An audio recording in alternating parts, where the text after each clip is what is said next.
Halo semua teman-teman para pecinta ikan hias dimanapun kalian berada. Apa kabarnya? Oke, kita jumpa lagi ya dalam Marjo Channel.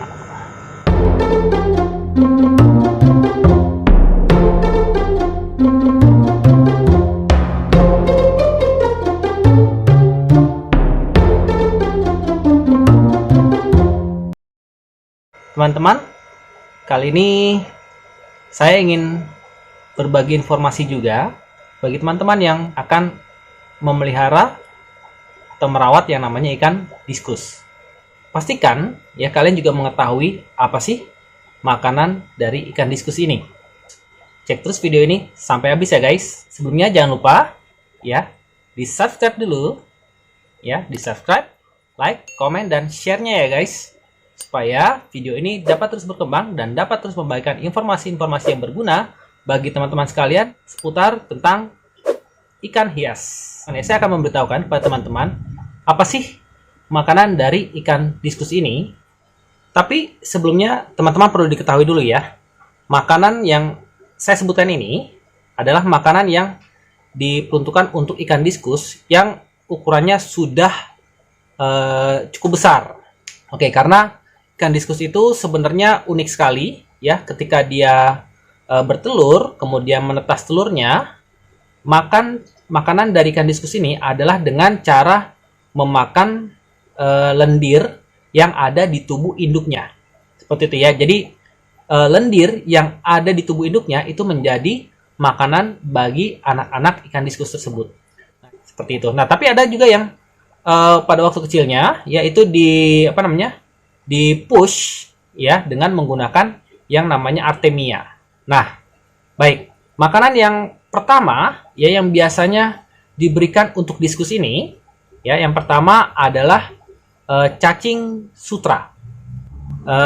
Kurang lebih cacing sutra bentuknya seperti ini ya.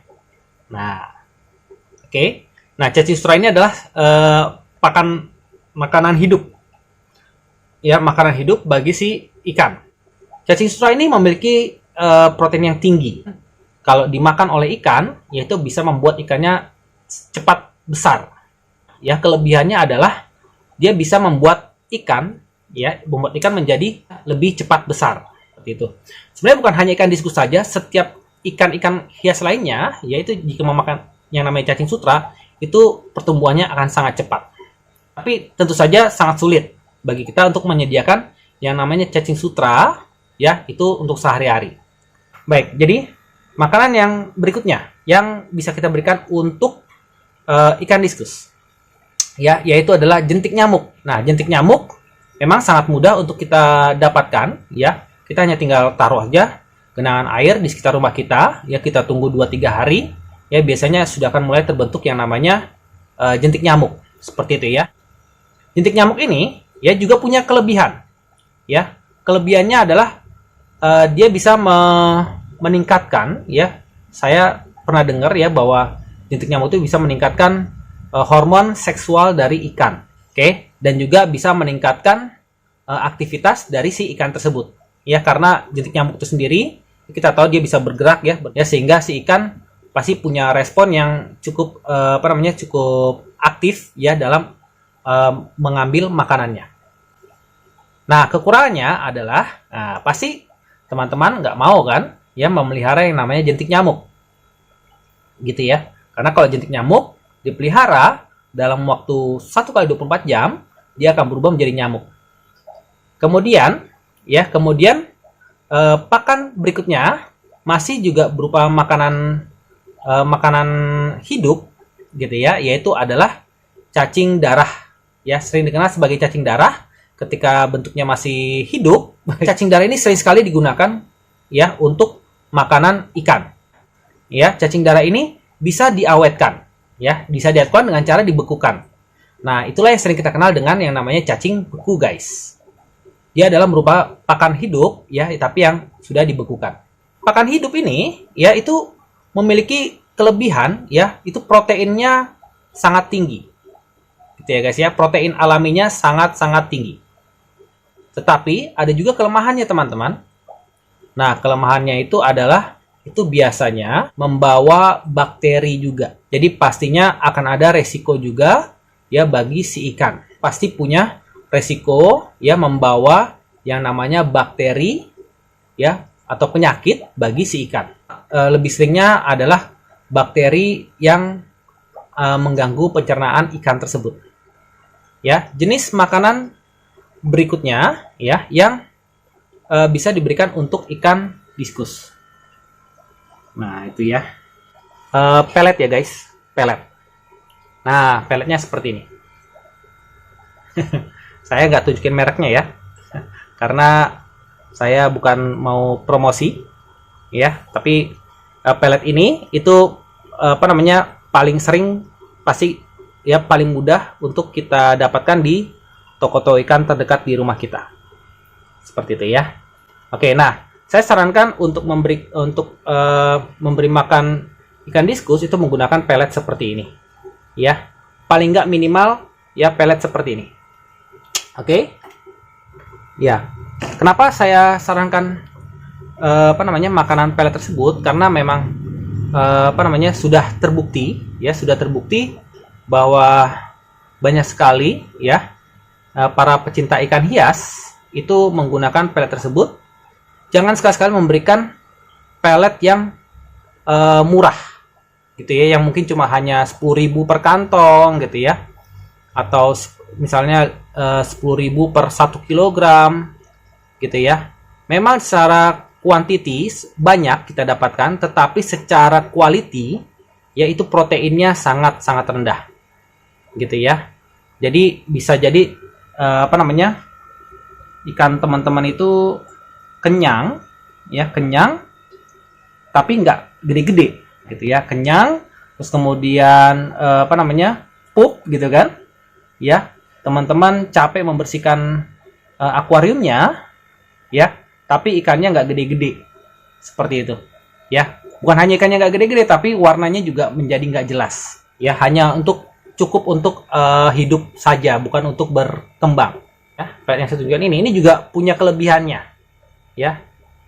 Kalau teman-teman lihat dia berwarna merah ya, ternyata di pelet tersebut juga mengandung yang namanya zat ya yang bisa memunculkan warna merah pada ikan.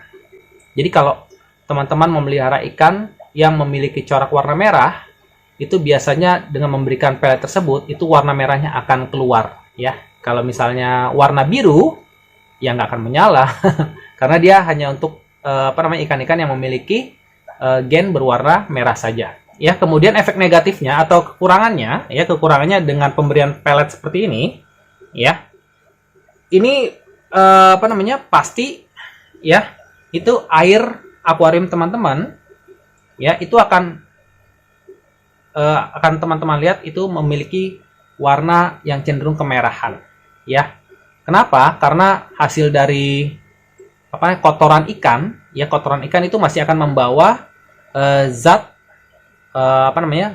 merah tadi ya. Jadi yang tidak diserap oleh tubuh ikan tersebut itu dikeluarkan oleh tubuh, sehingga warna merahnya akan menyebar di dalam akuarium. Jadi air akuarium teman-teman itu akan seperti terlihat agak merah. Kelebihan lainnya adalah makanan pelet ini gitu ya, itu mudah didapat dan tidak merepotkan dalam pemberian makannya gitu ya. Jadi hanya tinggal buka kemudian disebar ya secukupnya. Oke, udah selesai. Setiap hari seperti itu. Nah, jenis makanan yang biasanya diberikan kepada ikan diskus. Nah, tapi ini ya sekali lagi jenis makanan yang terakhir ini itu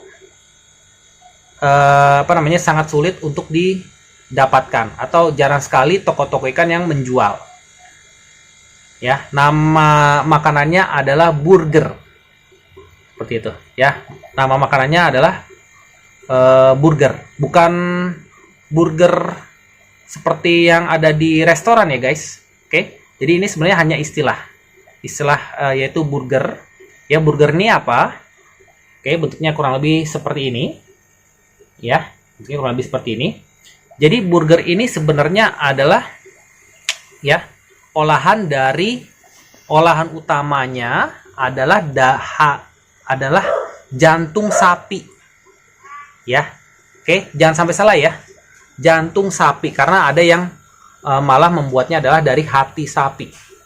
Oke, sekali lagi, setelah saya coba cari-cari ya sumbernya, mungkin juga kepada kepada pakarnya ya, bahwa ternyata itu bukan hati sapi tetapi jantung sapi. Gitu ya. Jadi jantung sapi di blender ya, kemudian ada campurannya juga yang lainnya ya. Ada yang mencampurkan dengan udang ya, udang kupas. Jadi diambil udangnya saja gitu ya, di blender juga jadiin satu ya. Kemudian ada juga yang memblendernya dengan sawi gitu kan ya, macam-macam lah ya. Jadi yang namanya burger ini sebenarnya adalah olahan makanan olahan. Nah, nantinya nggak digoreng gitu ya. Jadi nanti setelah di blender semuanya ya, kemudian dibekukan seperti itu guys ya, dibekukan. Kemudian nanti ketika ingin memberikan makan diskusnya, yaitu tinggal dipotong-potong, diiris kotak-kotak gitu ya, tinggal diberikan ke ikan diskus ini. Seperti itu. Nah, ada juga yang memberikan tambahan-tambahan vitamin ya kepada ikan ini ya di dalam makanan ya. Kemudian ada juga yang menambahkan zat pewarna. Oke, tenang aja guys, ini zat pewarna ini memang zat pewarna yang khusus untuk makanan. Jadi artinya tidak berbahaya bagi si ikan tersebut. Ya, dan ini juga sudah sangat sering dipakai. Ya. Biasanya zat pewarnanya yang diberikan adalah zat warna merah. Ya, makanya kalau teman-teman lihat nih, ada yang namanya burger warnanya merah gitu ya. Tapi ada juga yang warnanya hijau. Ya. Nah, yang hijau itu bukan diberikan pewarna ya, tetapi dia diberikan suatu zat namanya spirulina ya, dimana itu bisa meningkatkan kualitas protein di dalam makanan tersebut. Ya, tentu saja kalau ditingkatkan kualitas proteinnya, artinya ikan akan makin bertambah sehat ya, dan juga semakin bertambah besar, dan juga dalam warna dan coraknya itu akan semakin matang guys. Seperti itu. Nah, itulah 3 jenis makanan yang biasanya diberikan kepada ikan diskus. Nah, sekarang tinggal pilihannya adalah kepada teman-teman sendiri, mana yang kira-kira teman-teman ingin berikan kepada ikan tersebut. Untuk ikan saya ini, ya, ikan saya di belakang ini, semuanya itu biasanya saya berikan adalah cacing beku. Nah, kenapa saya berikan cacing beku? Saya akan sampaikan jawabannya di video saya yang berikutnya. Jadi, bagi teman-teman yang ingin mengetahui jawabannya, saksikan video saya yang selanjutnya. Itu saja informasi dari saya. Terima kasih teman-teman sudah menyimak dari awal hingga akhir. Kita ketemu lagi di video yang selanjutnya. Salam ikan hias dimanapun kalian berada.